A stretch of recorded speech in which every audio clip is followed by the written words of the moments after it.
बिस्मिल्लाहिर्रहमानिर्रहीम। Welcome back with new video.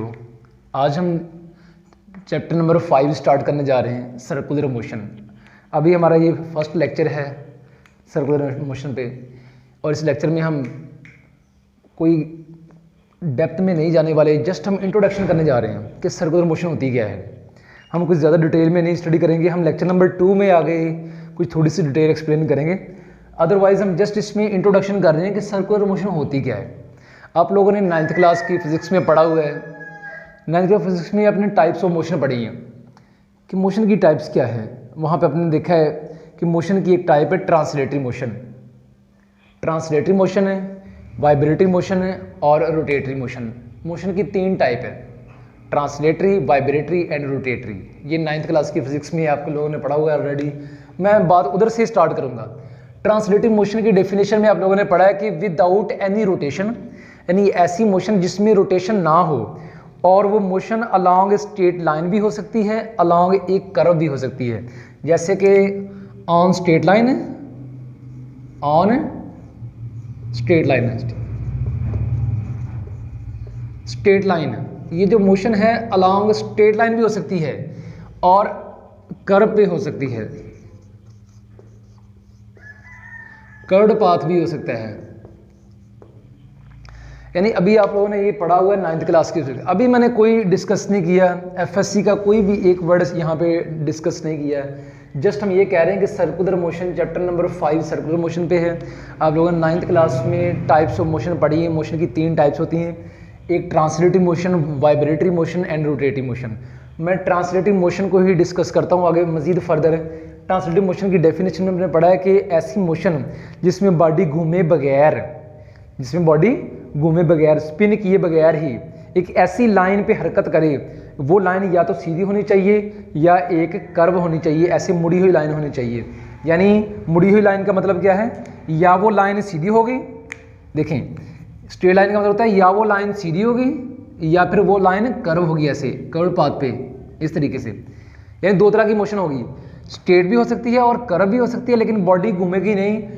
Translatory motion, motion without any rotation on a straight line और on a curved path is known as a translatory motion.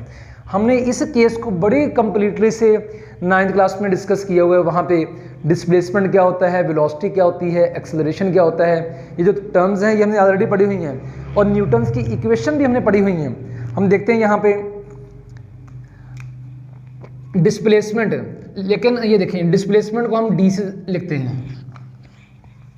ये आप लोगों ने already पढ़ा हुआ, ये आपके प्रीवियस कॉन्सेप्ट हैं। डिस्प्लेसमेंट जिसको हम डी से लिखते हैं, वेलोसिटी वी से लिखा जाता है वेलोसिटी को। ये शायद नज़र नहीं आ रहा है, इसको यहाँ पे कर लेते हैं। Displacement D, velocity V, acceleration A. ये आप लोगों ने पढ़ा हुआ है। डिस्प्लेसमेंट पढ़ा है आप लोगों ने कि व्हाट इज डिस्प्लेसमेंट।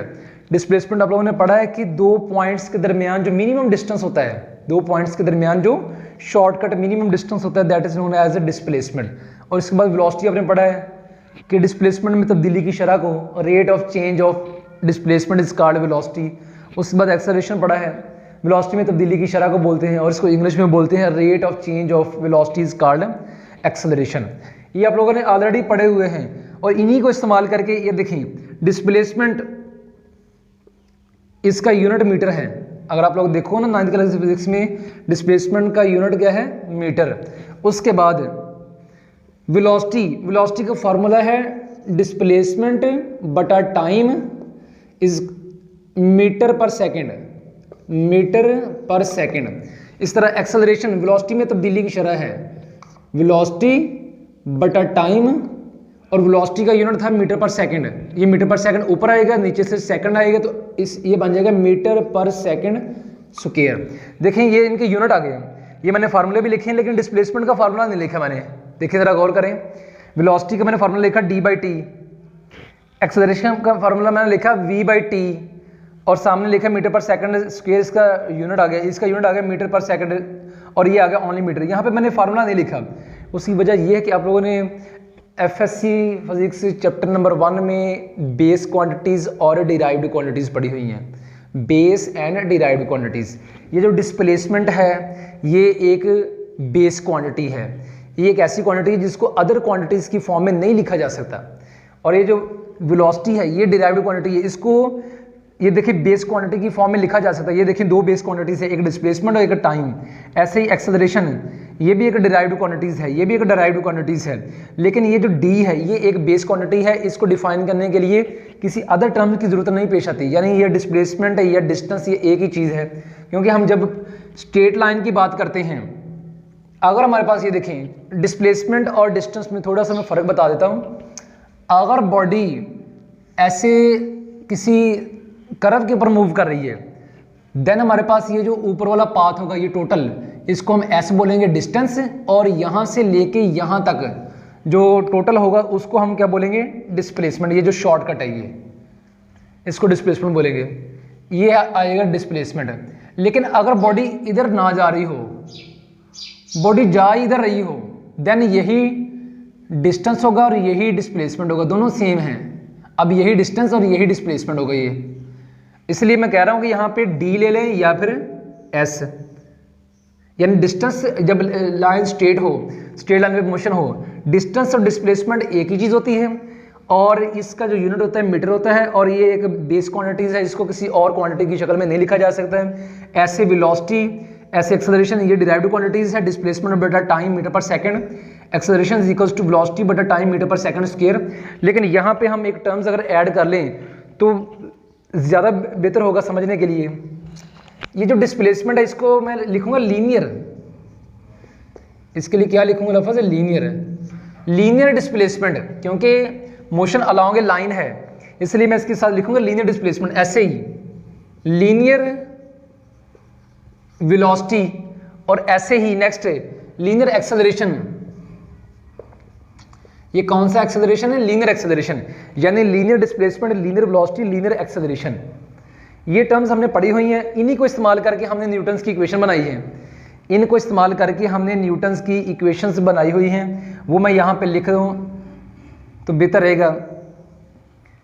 न्यूटन्स की जो फर्स्ट इक्वेशन है V F square is equals to V I square plus A N T. V F square final velocity square is equals to initial velocity square plus A T. V F square is equals to V I square plus A T. S is equals to V I T plus 1/2 A T square. 2as is equals to V F square minus V I square. अगर motion straight line में हो, यानी body सीधी move करे straight line पे, then हमारे पास Newton's की equation ये होती हैं, और ये हमारे पास डिस्प्लेसमेंट, ये वेलोसिटी और ये एक्सेलरेशन। डिस्प्लेसमेंट और डिस्टेंस देन हमारे पास सेम होता है, इसलिए हम ऐसे यूज़ करते हैं। लेकिन अगर कोई बॉडी नीचे से ऊपर से नीचे गिर रही हो ऐसे, इसकी मोशन भी स्ट्रेट लाइन होती है, देन भी यही इक्वेशन इस्तेमाल होती है। लेकिन वहाँ पे एक्सेलरेशन ए की बजाय हम जी इस्तेमाल करते हैं, और डिस्टेंस एस के बजाय देन एच तय हो रहा होता है, इसलिए फिर हम एस को एच लिख लेते हैं और एक्सेलरेशन को जी लिख लेते हैं। और ये बन जाएगी V F square is equals to V I square plus G T, और ये बन जाएगी H is equals to V I T plus 1/2 G T square, और ये बन जाएगी 2GH। ये बनेगा ए की जगह पे आएगा जी और एस की जगह पे आएगा एच, तो ये आएगा V F square minus V I square. ये देखें लास्ट वाली आपको नजर नहीं आ रही आई थिंक, ये देख ले 2GH आएगा, V F square minus V I square, V F square minus V I square. ये तो हो गया हमारे पास जो हमने ऑलरेडी 9th क्लास में पढ़ा हुआ है। अभी हम देखने जा रहे हैं कर्व्ड पाथ।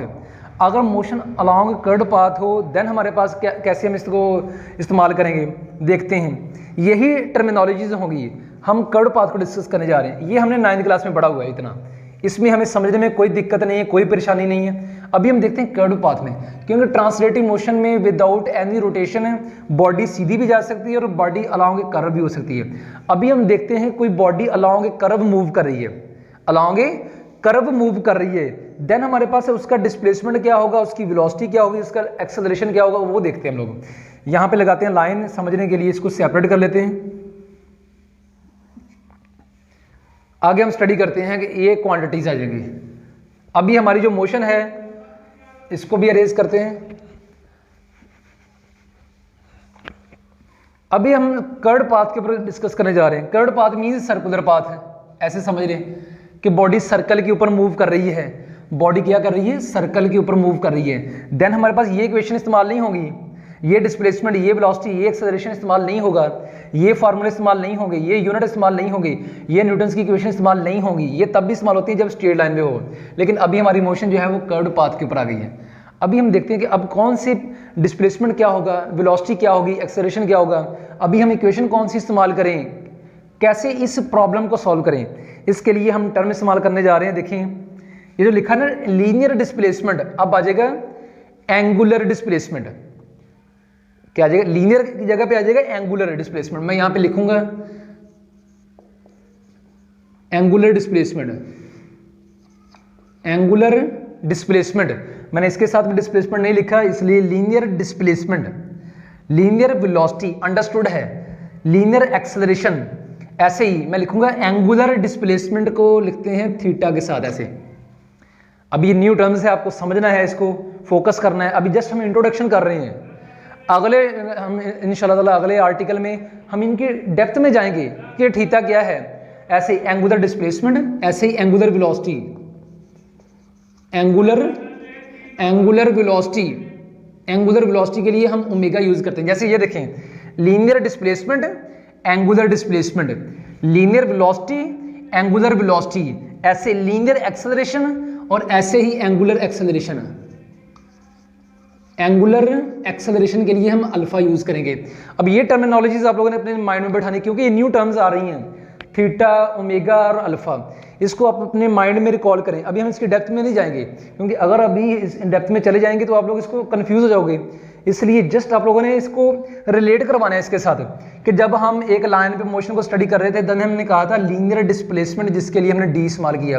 लेकिन जब कोई बॉडी सर्कल के ऊपर मूव करे या फिर किसी कर्व के ऊपर मूव करे, ऐसे कर्व उसको बोलते हैं। जैसे ये कोई भी सर्कल का एक छोटा सा पार्ट है ना, ये मैंने लिया, ये देखें ये कर्व है, ये इतना, ये वाला कर्व हो जाएगा, ये इतना जो मैंने ये देख रहा हूँ, यहाँ से लेके यहाँ तक ये कर्व है, ये कर्व है, ये कर्व है। ऐसे सर्कल का कोई भी छोटा सा हम टुकड़ा ले लें, वो कर्व होती है, जिसको हम आर्क भी कह सकते हैं। हम उसकी डेप्थ में नहीं जा रहे हैं। और जो तुम लोगों ने पढ़ा हुआ है मैथ में कि कॉस क्या होती है, ये कॉस है, ये वाली। अगर कोई बॉडी जब कर्व के ऊपर मूव करे, देन हमारे पास डिस्प्लेसमेंट, वेलोसिटी और एक्सेलरेशन चेंज होके लीनियर से चेंज होके एंगुलर में चले जाएंगे। यानी देन हमारे पास लफ्ज इस्तेमाल हो जाएगा एंगुलर। इधर हम इस्तेमाल कर रहे हैं लीनियर, देन हम क्या कर रहे हैं angular. Angular displacement, angular velocity और एंगुलर एक्सेलरेशन। और जो आगे सिंबल है देखें, इसमें डी और वी और ए है, ये भी चेंज हो गया, थीटा, ओमेगा और अल्फा। ये अपन याद रखना है कि थीटा किसको ज़ाहिर करता है, एंगुलर डिस्प्लेसमेंट को।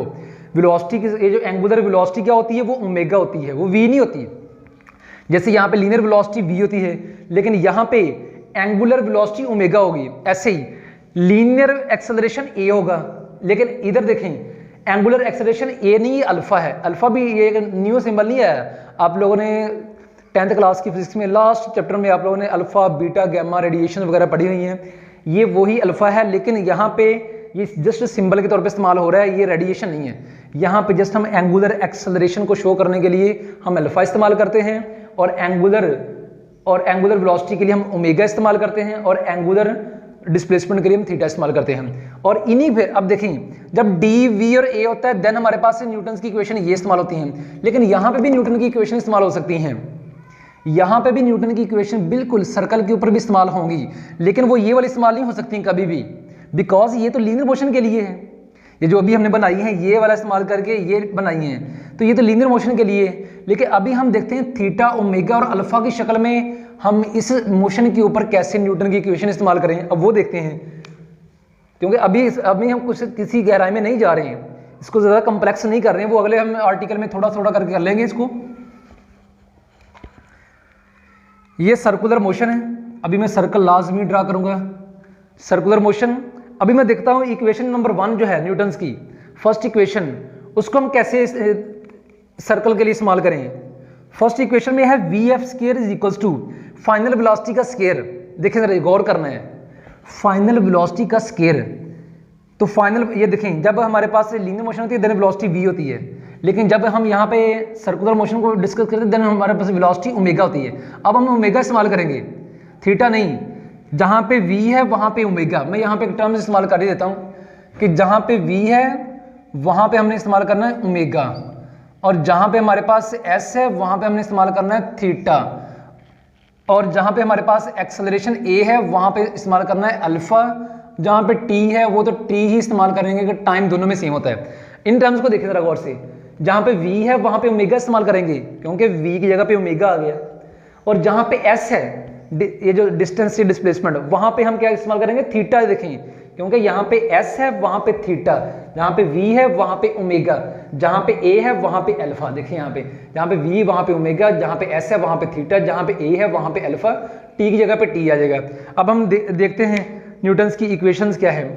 अभी सर्कल की हमें जरूरत नहीं है, इसको रेज कर दें बेहतर है क्योंकि हमारे पास जगह कम है, और कुछ रेज करेंगे थोड़ा सा कंफ्यूज हो जाएंगे। देखते हैं न्यूटन्स की फर्स्ट इक्वेशन में लिखने जा रहा हूं, जहां पे v है वहां पे ओमेगा आएगा, इसलिए मैं लिखूंगा ओमेगा एफ स्क्वायर, ये देखिए जरा वी एफ स्क्वायर, मैंने लिखा omega F square is equals to, ये आएगा omega I square, omega I square, देखिए जरा गौर से, okay, plus A T, A नहीं आएगा, क्या आएगा alpha T, plus alpha T, ये ले, ये हमारी फर्स्ट इक्वेशन होगी। नेक्स्ट हम सेकंड इक्वेशन इस्तेमाल करते हैं, एस नहीं आएगा, एस यहाँ पे क्या आएगा थीटा आएगा, तो ये theta is equals to, V I नहीं आएगा, ये वी की जगह पे हम ओमेगा इस्तेमाल करेंगे, ओमेगा आई आएगा, omega I, T plus 1/2, A T square नहीं आएगा, ए क्यों आएगा, यहाँ पे अल्फा आएगा, ए टी स्क्वायर की जगह पे अल्फा टी स्क्वायर, ये देखें। अब हम नेक्स्ट लास्ट इक्वेशन इस्तेमाल करते हैं, 2as है, 2 तो कांस्टेंट है, ओके, लेकिन a नहीं आएगा, क्या आएगा अल्फा आएगा, अल्फा, s नहीं आएगा, क्या आएगा थीटा आएगा, देखिए 2 alpha theta is equal to, V F नहीं आएगा, क्या आएगा v की जगह पे ओमेगा आएगा, omega F square minus omega I square, omega I square. देखिए ये इक्वेशंस हैं लीनियर मोशन के लिए, जो अभी हमने इक्वेशन बनाई है ये वाली, ये सर्कुलर मोशन के लिए, ये इस मोशन के लिए है। अगर कोई बॉडी सर्कल में मूव करे देन हमारे पास न्यूटन की ये इक्वेशन होगी, अगर कोई बॉडी स्ट्रेट लाइन पे हरकत करे देन हमारे पास न्यूटन की इक्वेशन ये होगी, अगर स्ट्रेट लाइन पे हरकत करें देन हमारे पास डिस्प्लेसमेंट वेलोसिटी और एक्सेलरेशन ये वाले होंगे लीनियर, अगर हमारे पास सर्कल में हो देन हमारे पास एंगुलर डिस्प्लेसमेंट, एंगुलर वेलोसिटी और एंगुलर एक्सेलरेशन थीटा ओमेगा और अल्फा होगा। ये है हमारा अभी हमने सर्कुलर मोशन का जस्ट इंट्रोडक्शन किया है। हम अगले चैप्टर में अभी देखें एक और चीज़, अगर हम हमारे पास टाइम है तो अभी हम 2-3 मिनट में है, हम चाहते हैं लेक्चर जो थोड़ा सा शॉर्ट ही रहे। अब देखें डिस्प्लेसमेंट का यूनिट मीटर है। मैं एक आप लोगों को छोटी सी बात बता देता हूँ, आप लोगों ने FSc part 1 chapter number 1 radian पढ़ा हुआ है, नहीं पढ़ा तो एक दफ़ा उसको पढ़ लें लाजमी। ये जो थीटा होता है इसका जो यूनिट है वो रेडियन है। मैं अभी इनके यूनिट भी लिख देता हूँ, मैंने कहाँ से लिखने, मैंने इसको कॉपी करना है, इनको जो आप लोगों ने पहले पढ़ा हुआ मैंने इनको कॉपी करके यहाँ पे लेके आना। देखें अगर मैं ये कहूँ कि आप लोगों ने एफएससी पार्ट 1 चैप्टर नंबर 1 में रेडियन और टी रेडियन पढ़ा हुआ है, नहीं पढ़ा तो उसको लाजमी पढ़ें बिकॉज वो बहुत इंपॉर्टेंट है, इंपॉर्टेंट बहुत ज़्यादा इंपॉर्टेंट डेफिनेशंस हैं। अभी देखते हैं कि एंगुलर डिस्प्लेसमेंट जो है वो रेडियन होता है। एंगुलर डिस्प्लेसमेंट क्या होता है, रेडियन। एंगुलर डिस्प्लेसमेंट रेडियन हो गया, मैंने यहाँ पे जगह छोड़नी क्योंकि फार्मूला कोई नहीं इसका, रेडियन, ओके। ये यूनिट मैंने लिखा है, जैसे ये देखें डिस्प्लेसमेंट के लिए मैंने डायरेक्ट यूनिट लिखा है, दरमियान में कोई फार्मूला नहीं लिखा कि डिस्प्लेसमेंट का कोई फार्मूला नहीं होता, ऐसे ही एंगुलर डिस्प्लेसमेंट का कोई फार्मूला नहीं होता, और इसके सामने ये यूनिट मैंने लिखा रेडियन है वहां पे। अब देखें सेकंड पे, ये जो लीनियर वेलोसिटी है ये होता है डिस्प्लेसमेंट बटा टाइम। देखिए जरा गौर करें, लीनियर वेलोसिटी डिस्प्लेसमेंट बटा टाइम, लीनियर डिस्प्लेसमेंट बटा टाइम। ऐसे ही जो एंगुलर वेलोसिटी होगी वो भी डिस्प्लेसमेंट बटा टाइम आएगा, लेकिन अब डिस्प्लेसमेंट ये आएगा थीटा बटा टी। कितना आसान है, देखें इसको कंपेयर किया मैंने, इधर लिखा मैंने डी बटा टी, अब डी की जगह पे हमने क्या इस्तेमाल करना है, देखें ये डी है ये एस है, जहां पे डी आएगा वहां पे एस आएगा, वहां पे हम थीटा इस्तेमाल करेंगे, यानी यहाँ पे डी या एस आएगा वहां पे थीटा आ जाएगा। ये देखें यहाँ मैंने लिखा डी बटा टी, तो वहां मैंने लिख दिया थीटा बटा टी, और यहाँ पे देखें मीटर पर सेकंड है तो मीटर नहीं आएगा, देखें ऊपर वाला यूनिट मीटर, मीटर पर सेकंड आ गया, तो यहाँ पे ऊपर वाले का यूनिट क्या है रेडियन, नीचे से सेकंड, तो ये आ जाएगा रेडियन पर सेकंड। देखें कितना आसान है, मीटर फिर मीटर पर सेकंड, रेडियन पर सेकंड। क्लियर हो रहा है ना, देखिए यहाँ पे। उसके बाद देखिए नेक्स्ट, अब हम देखते हैं एक्सेलरेशन के लिए वेलोसिटी बटा टाइम। एक्सेलरेशन क्या है? वेलोसिटी बटा टाइम। एक्सेलरेशन की डेफिनेशन ये है, चाहे वो एक्सेलरेशन लीनियर में हो, एंगुलर में भी हो, जैसा भी एक्सेलरेशन हो, वो वेलोसिटी बटा टाइम होता है। जो भी वेलोसिटी होगी उसको हम टाइम पे डिवाइड कर देंगे। इट मींस ये देखें, वेलोसिटी बटा टाइम, अगर लीनियर की बात हो रही है, लेकिन अगर एंगुलर की बात हो रही है, देन फिर अगेन वेलोसिटी बटा टाइम, ओमेगा बटा टाइम, ओमेगा बटा टाइम, एंगुलर वेलोसिटी बटा टाइम है। उसके बाद देखें, एंगुलर वेलोसिटी का यूनिट ये हो गया, जब इसको हम ये लिखेंगे यहाँ पे, नीचे से सेकंड आएगा तो ये बन जाएगा रेडियन पर सेकंड स्क्वायर, रेडियन पर सेकंड स्क्वायर। देखिए जरा गौर करें, यहाँ पे आ गया मीटर पर सेकंड, ये आ गया मीटर, ये आ गया रेडियन।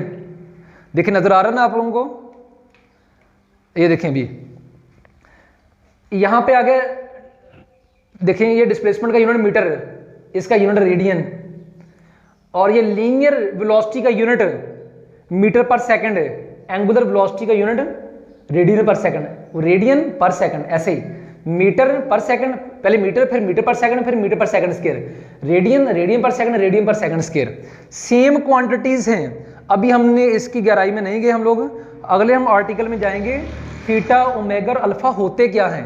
अगला हमारा एक आर्टिकल होगा, उसमें हम देखेंगे थीटा, ओमेगा और अल्फा, इनकी गहराई में जाएंगे, इनको कंप्लीट डिस्कस करेंगे, इनके फार्मूले बनाएंगे। देन हमारा क्या होगा, अगला आर्टिकल उससे होगा थीटा, ओमेगा और अल्फा को हमने इसके साथ कनेक्शन करवा देना है, यानी थीटा का कनेक्शन करवा देंगे एस के साथ, ओमेगा का कनेक्शन करवा देंगे वी के साथ, और अल्फा का कनेक्शन करवा देंगे ए के साथ। इन शॉर्ट हम लीनियर क्वांटिटीज का ताल्लुक एंगुलर क्वांटिटीज के साथ रिलेशन एक कैम करेंगे, उसी से हम नेक्स्ट फिर सेंट्रीपिटल फोर्स, इस तरह के जो इंपॉर्टेंट टॉपिक है वो डिस्कस करेंगे। This is all about this lecture. इसको ज़रा कंप्लीट स्टडी करें, बिकॉज ये इस चैप्टर की बेस है। इससे आगे हम नेक्स्ट मूव करेंगे। Thanks for watching. अल्लाह हाफिज़।